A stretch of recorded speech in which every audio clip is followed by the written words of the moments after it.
Most investors miss 10x stocks, not because they lack skill. The real problem is they're looking in the wrong places and want quick results. By the time a company hits the news or starts trending, the big move's already done. What you're seeing is the after effect, not the real opportunity. 10x stocks are usually small companies. They feel kind of uncertain, sometimes even boring.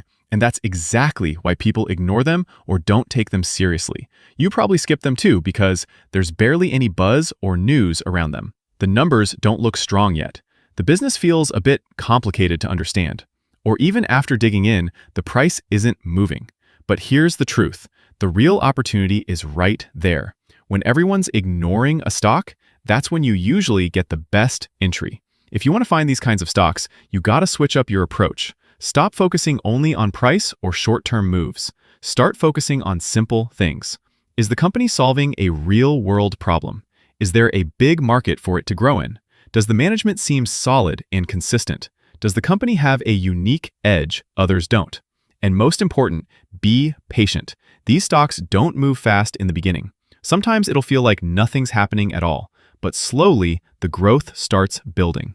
You don't need a ton of winners. Even one or two strong picks can completely change your overall results. So learn to focus on quality over quantity. Most people wait for proof. They enter only when results are clear. But by then, the price has already run up and the risk of loss gets higher. So yeah, you'll have to get a little uncomfortable. Investing early isn't easy, but that's where the real rewards are. So remember, this simple rule: spot early, stay patient, and start trusting your research.